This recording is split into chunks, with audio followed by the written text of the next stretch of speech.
My sister and her fiancé lied to me and my parents to get £17,000 for their destination wedding, used it to fly out his family, then tried to blackmail me into attending, and are now telling everyone I demanded my gift back and ruin their lives. I never thought I'd feel this kind of resentment toward my own sister. But here I am, angry, hurt, and deeply confused. My younger sister Katie, 28F, is getting married in April. It's her dream wedding, extravagant, expensive, and set in Dubai. The whole thing spans 4 days with 70 guests. She's always been the grand vision kind of person, and honestly, I wasn't surprised when she chose something so over the top. She's marrying Chris, 29M, and they both have high-paying jobs. Katie alone earns £88,000, and she's the lower earner in the relationship. They want close friends and family to stay in the same luxury hotel. My husband, parents, bridesmaids, I'm MOH, and the groomsmen included. Chris' family, his parents, 2 brothers, and nephew will be staying there too. The cost? Just over £2,900 per person for hotel and flights. It's a lot, but we agreed. We didn't want to let her down. 6 months ago, Katie and Chris came to us, panicked. They said the venue cost had unexpectedly gone up, something about Dubai laws and regulations, and they needed £17,000 immediately to avoid losing their deposit. They insisted it was a loan, not a gift, and that they'd repay us over time. I offered £7,000, and my parents gave £10,000. It was a stretch for us, but they were desperate, and I believed them. Fast forward to a few weeks ago. A friend who knows Chris' family mentioned how nice it was that Katie and Chris had covered all expenses for his family to attend. Flights, hotel, everything. I laughed awkwardly, confused. And then it clicked. I asked Katie directly if the £17,000 we gave them was really for the venue. Her silence gave it away before she even spoke. She admitted it. Yes, the money was to pay for Chris' family to attend. His family had said they couldn't afford the trip and refused to come. So instead of letting them stay home, Katie and Chris used our money, my family's money, to cover their costs. I was stunned. I asked her the obvious. If you could pay for his parents, why not help ours? I made it clear I never expected her to pay for me or my husband, but our parents? The ones who gave her £10,000? Her answer? Because they can afford it. I couldn't believe it. So, because our parents didn't threaten not to come, they were punished? Because they didn't make a fuss or guilt trip her, they were left out? And then came the kicker. I asked why she lied about it in the first place. She got defensive, saying wedding planning was stressful and this was the fairest way to do things. But if she genuinely believed it was fair, why hide the truth? She had no answer. I walked away from that conversation feeling betrayed in a way I never expected. This wasn't just about money. It was about trust, about respect, about being honest with the people who love you. And now, I'm still her maid of honor. The flights are booked. The hotel is paid for. I'm supposed to give a toast, smile in photos, and act like everything is perfect. But it's not. My husband is furious. My parents are hurt, but staying silent, for her sake. I'm torn between showing up out of love for my sister and stepping back out of respect for myself. I feel like we're all being manipulated into silence so she can have her dream day, built on our support and our money, while hiding the truth. I thought I could handle everything leading up to Katie's wedding. I thought I could just take a step back, bow out quietly, and keep some shred of peace in the family while standing my ground. But I never could have predicted just how toxic and cruel things would get in those final weeks. After I told Katie and Chris I wasn't going to attend, the phone calls didn't stop. The messages kept pouring in, some emotional, some guilt-trippy, others passive-aggressively worded with, "How could you do this to us?" Or, "You're ruining the most important day of our lives." Every time I open my phone, I brace myself for more pressure, more manipulation. At first, I tried to be patient, even compassionate. I repeated that I wasn't angry. I just felt uncomfortable being part of something built on lies and favoritism. But they didn't want understanding. They wanted compliance. My parents knew by then that Katie and Chris had lied about the money, that the £17,000 wasn't for a venue emergency at all, but to fly out and cover expenses for Chris' entire family. Not just his parents, but his 2 brothers and a nephew too. I think my parents were quietly heartbroken, but they insisted they'd still go. They kept saying things like, "It's her wedding.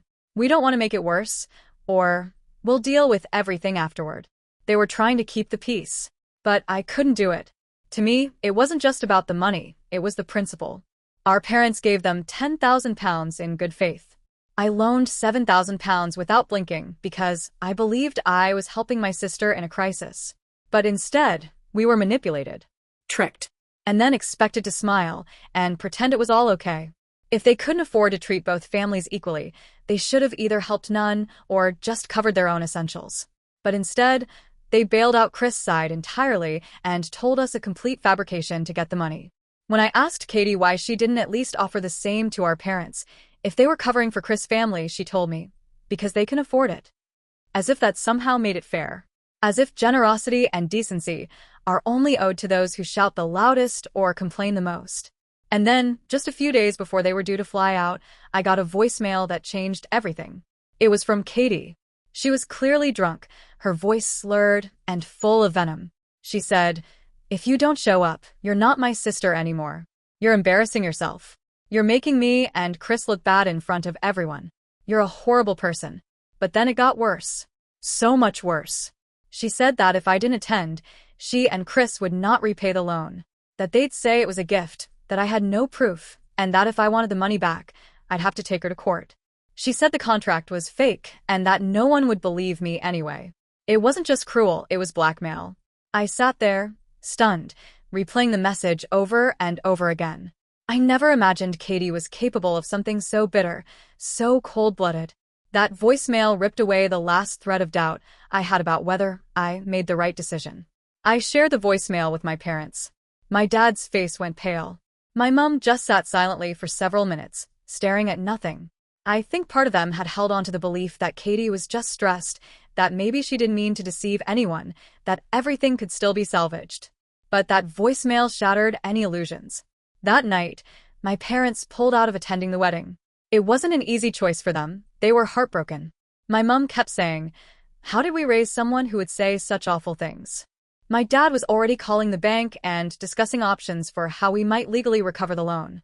Katie had turned something sacred, a wedding, a family celebration, into a battlefield.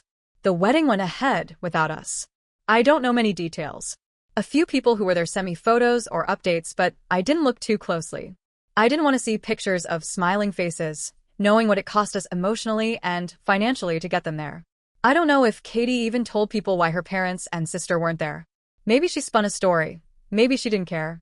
Honestly, I don't want to know. What hurts the most isn't the money. It's the betrayal. I can earn back the £7,000.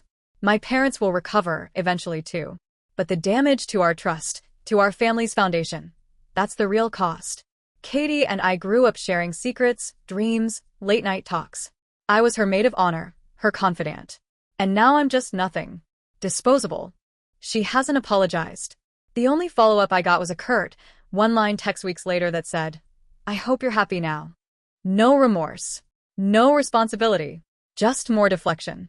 My parents have tried reaching out once or twice, but I can tell the damage is done there too. My dad says if she doesn't pay us back, we'll take her to small claims court. It's not about revenge. It's about accountability. And me? I've had to do a lot of reflecting. I've learned that sometimes, even the people you love most can cross lines you never thought they would. And when they do, you're allowed to protect yourself. You're allowed to walk away. Loyalty doesn't mean being a doormat. It doesn't mean sacrificing your self-respect to preserve someone else's fantasy. It's been months, and I still grieve the sister I thought I had. I still feel this ache when I remember how close we used to be. But I don't regret standing my ground. I don't regret saying no to manipulation, lies, and emotional extortion. Because that voicemail, that moment, it made everything crystal clear. After the wedding, things only got worse. I didn't think they could, but they did. I'd already mourned the fact that I wasn't going to be there. I'd made peace with the idea that my relationship with Katie would likely never be the same. But nothing could have prepared me for the slander that followed. It started as whispers, little comments from mutual friends or extended family who had attended the wedding. They said that Katie and Chris had been telling people that they had uninvited me and my husband, that I had alienated Katie from her family, had been telling lies to our parents, and, get this, that the money my parents and I had loaned them had always been a gift, but we'd suddenly and cruelly demanded it back out of the blue. Hearing that hurt. I felt humiliated and furious at the same time. It was gaslighting on a family-wide scale. The idea that I had spun some web of manipulation, turned our own parents against their daughter, and tried to backpedal on a generous gesture? I honestly don't even know who that version of me is supposed to be. And yet, that's the version they were parading around at their wedding like it was gospel. Some of the things said were so insulting, so deeply personal, I can't even bring myself to repeat them here. Suffice it to say, they were not only false but also vindictive, clearly designed to destroy what little credibility or sympathy I might have had among family and friends. It felt like a smear campaign, and for what?